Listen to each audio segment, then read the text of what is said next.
श्रीराम. भगवद्गीतेचा 15वा अध्याय आपण समजून घेणार आहोत.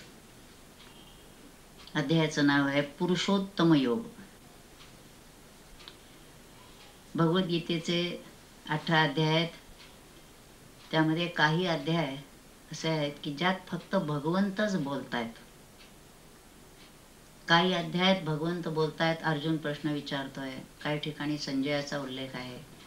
परंतु ह्या अध्यायात मात्र पहिल्यापासून शेवटपर्यंत भगवंतच अर्जुनाला श्रोता म्हणून काही सांगतायत की जे आपल्याला उपयोगाचं आहे. ह्या अध्यायामध्ये 20 श्लोक आहेत. हा 15वा अध्याय 12वा अध्याय हे लहान श्लोक अध्याय असल्यामुळे ते पाठांतरासाठी दिले जातात. पण नुसते लहान नव्हे तर हा महत्त्वाचाच अध्याय आहे. ज्ञानकांडाचा हा शेवटचा अध्याय आहे. भगवद्गीतेला जे काही सांगायचं आहे ते ह्या 15व्या अध्यायापर्यंत सांगून झालेलं आहे. तर ह्या 20 श्लोकावर ज्ञानेश्वर महाराजांनी मात्र विस्तृत विवरण केलेलं आहे. त्यांनी जवळजवळ 590 म्हणजे 600 ओव्यापर्यंत त्यांनी त्याचं निरूपण केलं आहे. त्यातल्या काही श्लोकांवर तर 60-70 ओव्यांपर्यंत त्याने विस्तृत विवरण आहे. काहींच्यावर थोडक्यात विवरण केलं आहे. आपण त्यातला काही भाग आज आपण पाहणार आहोत. ह्याच्यात श्री भगवान उवाच म्हणताना पहिले 2-3 श्लोक जे आहेत त्याच्यामध्ये संसार वृक्षाचं वर्णन जास्त केलेलं आहे. पुढच्या 2-3 श्लोकामध्ये ज्या पदाला पोचायचं आहे ते पद काय आहे त्याचं वर्णन आहे. त्या पदाला पोचणारा अधिकारी पुरुष कोण असतो, त्याची लक्षणं काय आहेत, काय मिळवलं असतं आणि काय टाकलं असता तिथं पोचता येतं ते सांगितलं आहे. पुढच्या 4 श्लोकामध्ये जीवाचं स्वरूप काय, त्याचं कार्य काय, तो काय करत असतो, करता भोगता कसा असतो, ज्ञानी पुरुषाला त्याचं ज्ञान कसं होतं, या सगळ्या गोष्टी सांगितल्या आहेत. त्या श्लोकांचा आपण आज विचार करूया. पहिला श्लोक आहे ऊर्ध्वमूलम अधःशाखम अश्वत्थम प्राहुरव्ययम छंदांसि यस्य पर्णानि यस्तं वेद स वेदवित्. आता ज्ञानेश्वर महाराजांनी ह्याच्यावर सुरुवात करताना श्लोकाच्या अगोदर मात्र त्यांनी नमनाच्या ओव्या ज्या घेतलेल्या आहेत त्या 71 ओव्या घेतल्या आहेत. आणि ह्यात गुरु नमन म्हणण्यापेक्षा गुरुपूजन आहे आणि ते एक वैशिष्ट्य आहे त्या गुरुपूजनाचं. त्याचा विचार आज आपण न करता आपण गीतेच्या श्लोकांच्या अंगाने आपण हा अध्याय समजावून घेणार आहोत. तर पहिलं जे वर्णन आहे ते भववृक्षाचं म्हणजे संसार वृक्षाचं वर्णन आहे. त्याच्यात त्यांनी म्हटलं आहे ऊर्ध्वमूलम. हा संसार वृक्ष हा कसा आहे तर ह्याचं मूळ ऊर्ध्वभागी आहे. सामान्य सगळे जे वृक्ष असतात त्याचं मूळ खाली असतं आणि वर त्याच्या शाखा पसरत जातात. पण इथं मात्र ऊर्ध्वगामी म्हणजे ह्या ठिकाणी ऊर्ध्वमूल म्हणजे सर्वोत्तम ब्रह्म हे ज्याचं मूळ आहे त्या ऊर्ध्व भागातून हा वृक्ष निर्माण झाला आहे आणि तो खाली आलेला आहे. अधःशाखम त्याच्या शाखा खाली पसरलेल्या आहेत. आणि जसा त्या खाली पसरतात तसं त्याचं निकृष्ट स्वरूप आहे संसाराचं. ज्या उंच शाखा आहेत ऊर्ध्वभागी आहेत त्या सत्वगुणाच्या शाखा त्याचं वर्णन पुढे येणार आहे.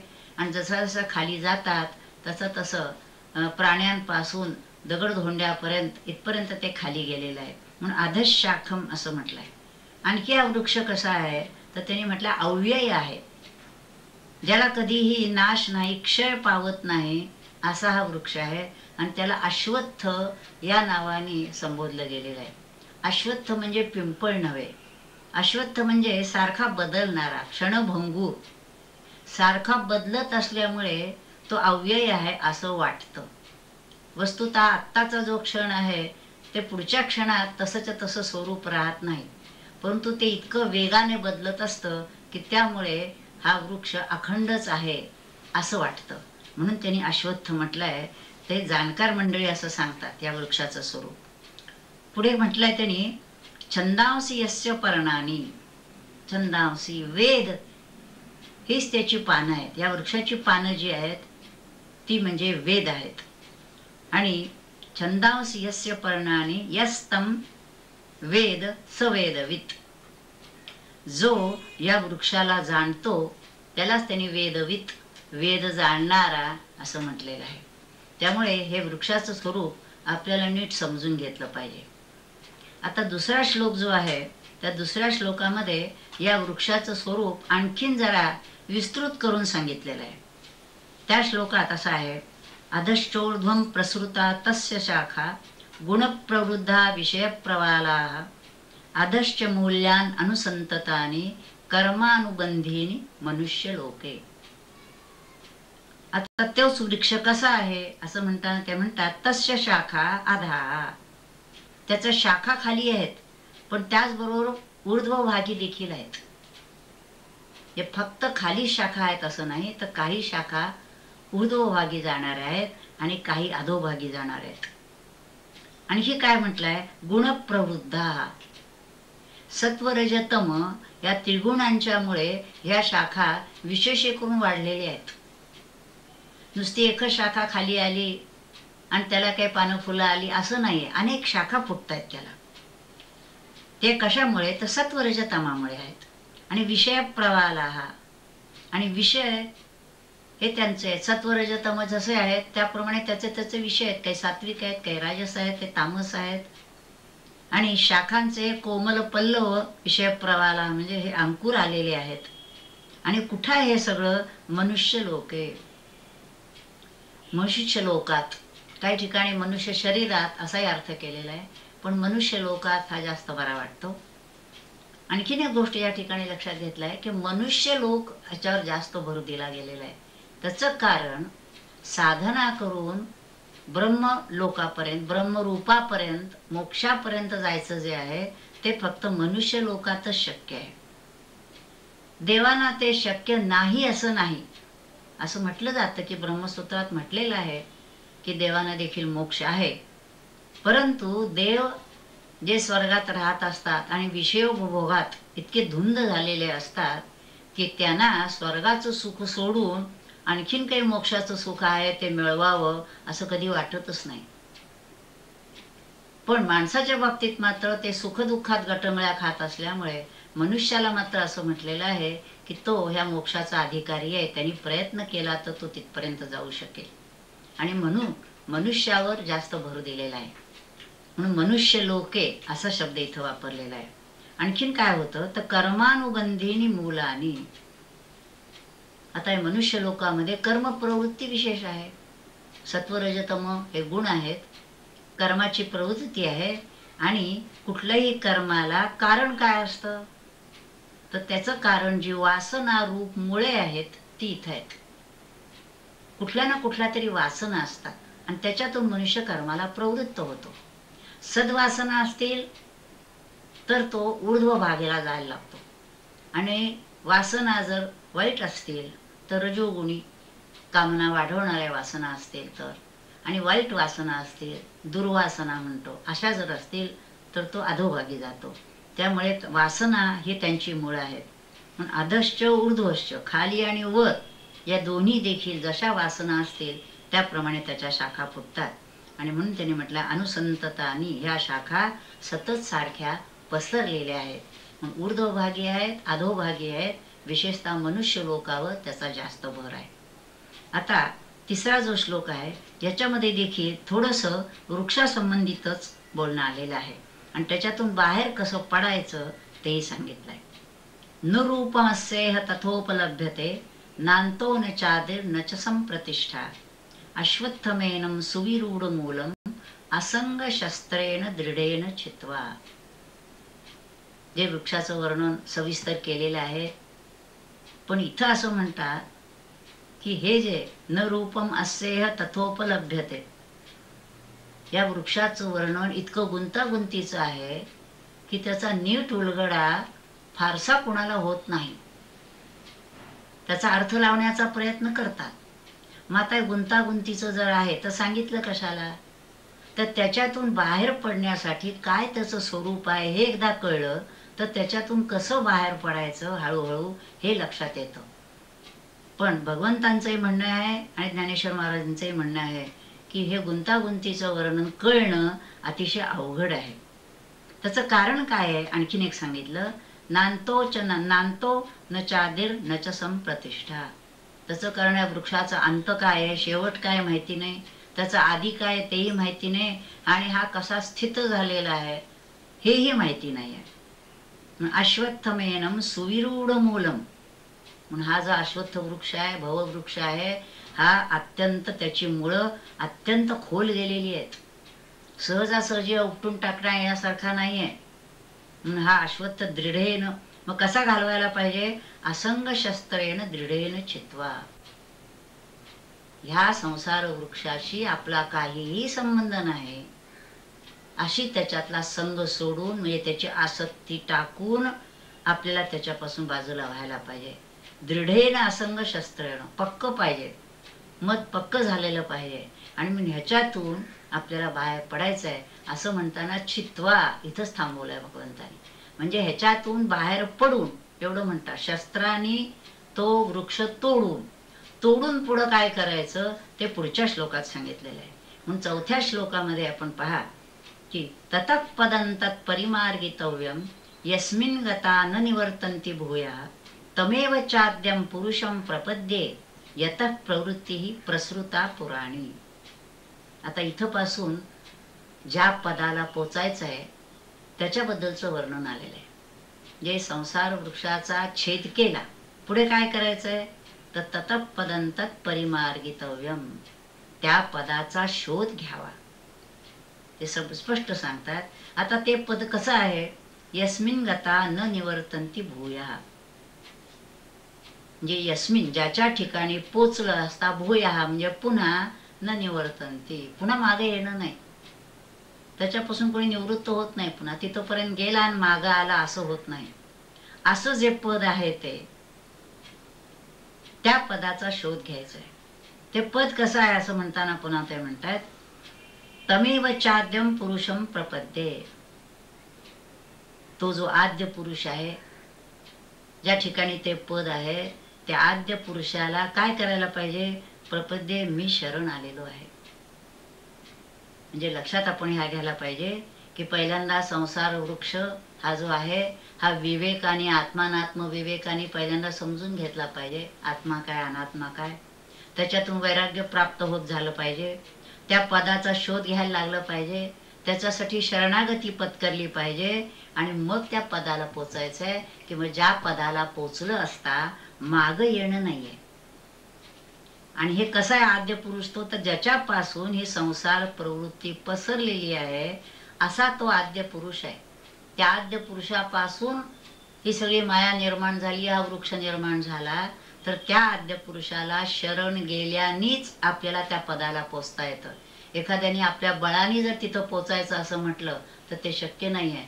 त्यामुळे ह्या मार्गामध्ये शरणागतीला अत्यंत महत्व आहे.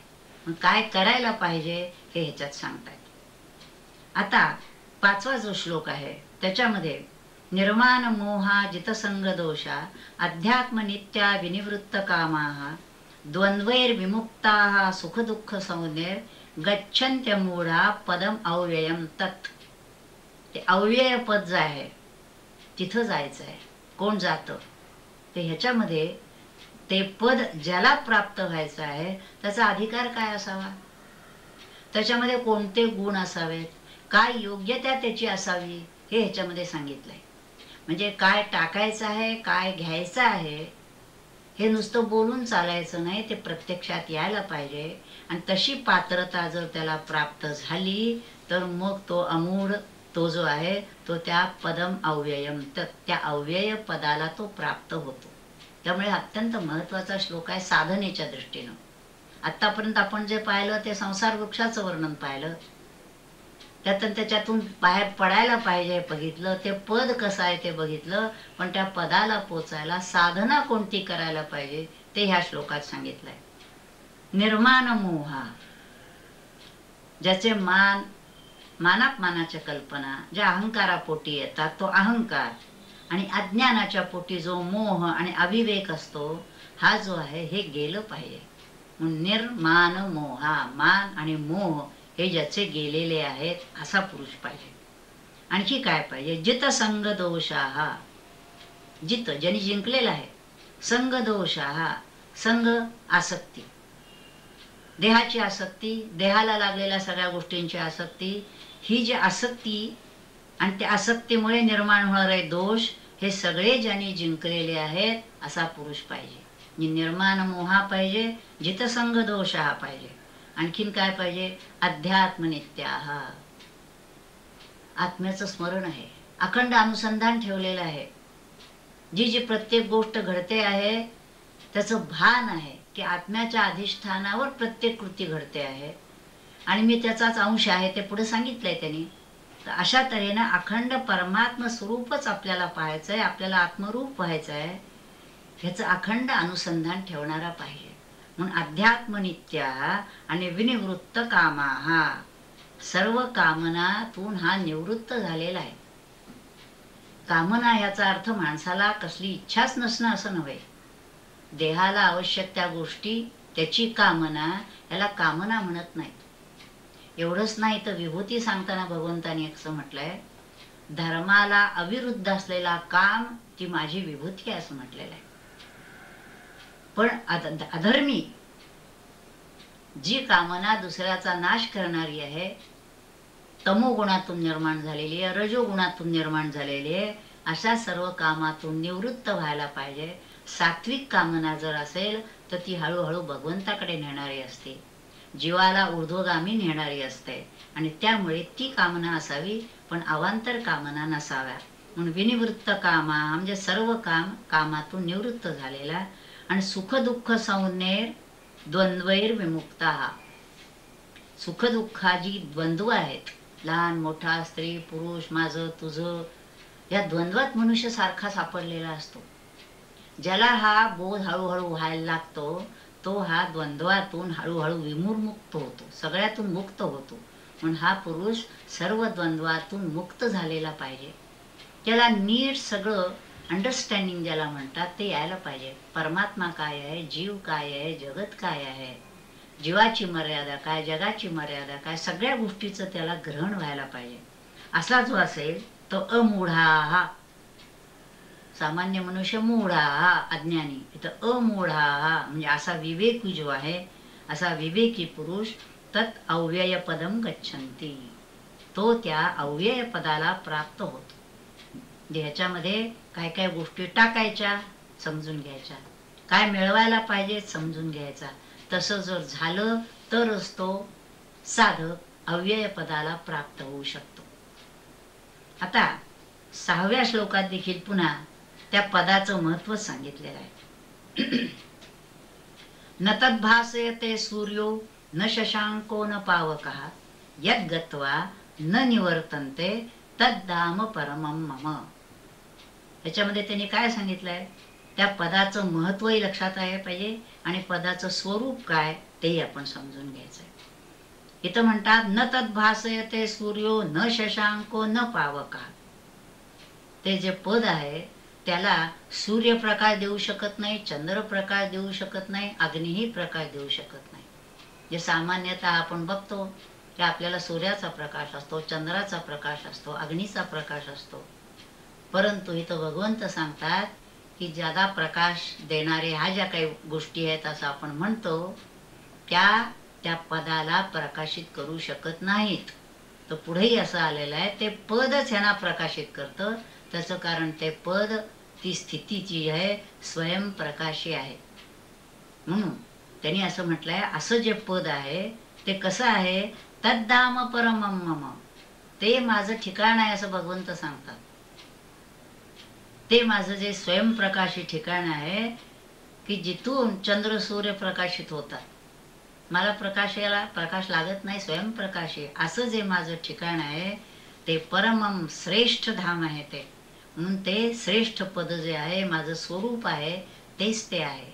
आणखी काय त्याचं महत्व त्यांनी सांगितलं, यद्गत्वा न निवर्तन्ते, जो जीव मागच्या एका श्लोकात येऊन गेला, जो जीव त्या ठिकाणी पोचला असता तो माग येत नाही. म्हणजे जीव एकदा आत्मरूप झाला की पुन्हा तो जीवरूपाला आला असं होत नाही. तो जीव भावावर येऊन काम करेल, परंतु मी जीव आहे असं तो म्हणणार नाही. त्यामुळे याच्यामध्ये कुठं पोचायचं आहे, कसं पोचायचं आहे हे सगळं त्या पदाचं वर्णन आलं. आता ह्याच्यानंतर 7व्या श्लोकापासून मात्र जीवाचं स्वरूप सांगायला सुरुवात केली त्याने. हा जीव कसा आहे, त्याचं स्वरूप काय आहे, हे आपण समजून घ्यायचं आहे. कारण हे सगळं जे आहे आपण ह्या ठिकाणी लक्षात घेऊया की हे संसार वृक्ष सगळा जो सांगितलेला आहे तो, आणि त्याच्यात गुंतलेला जो देह आहे म्हणजे जीव, देहाच्या अंगाने जो गुंतो तो देह मन बुद्धी हे जड आहेत. जीवाच्या अधिष्ठानावर देह मन बुद्धीचे सगळे व्यापार चाललेले असतात, पण हा जीव मात्र चैतन्य रूप आहे. त्यामुळे हा जीव कशापासून आलेला आहे, त्याचं स्वरूप काय आहे, तो काय करतो, हे पुढच्या या 2-3 श्लोकात आलेलं आहे. म्हणून ह्याच्यात त्या ठिकाणी म्हटलंय, भगवंत म्हणतात ममेवांशो जीवलोके जीवभूत सनातनः मनःषष्ठानि इंद्रियाणि प्रकृतीस्थानी कर्षति. हे जर नीट श्लोक समजला तर खरं म्हणजे पुष्कळशी आपली साधनेची वाटचाल आपल्या लक्षात येईल. या ठिकाणी भगवंत म्हणतायत ह्या जीवलोके, या जीवलोकात म्हणजे या संसारात हा जीवभूतः ममेवांशः, ज्याला आपण जीव म्हणून म्हणतो, हा माझाच अंश आहे, माझ्यापेक्षा वेगळा नाही.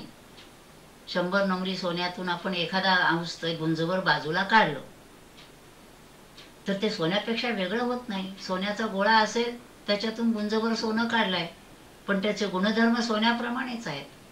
तसा हा जीव देखील माझाच अंश आहे. म्हणून ह्या जीवलोकामध्ये माझाच अंश असलेला हा जीव जीवभूत सनातन, अनादिकालापासून आलेला आहे.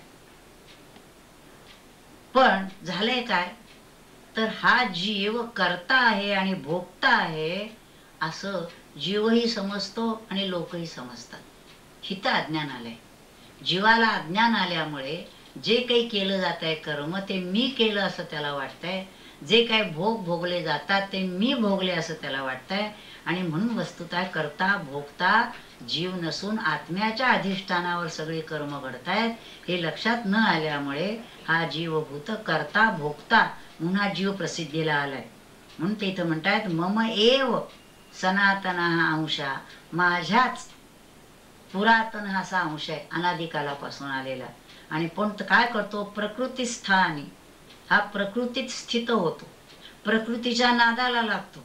आणि मग प्रकृतीमध्ये मन आणि इतर इंद्रिय ही जी आहेत, मनासकट 5 इंद्रिय म्हणजे 6 इंद्रिय जी आहेत त्या इंद्रियांना तो आकर्षून घेतो.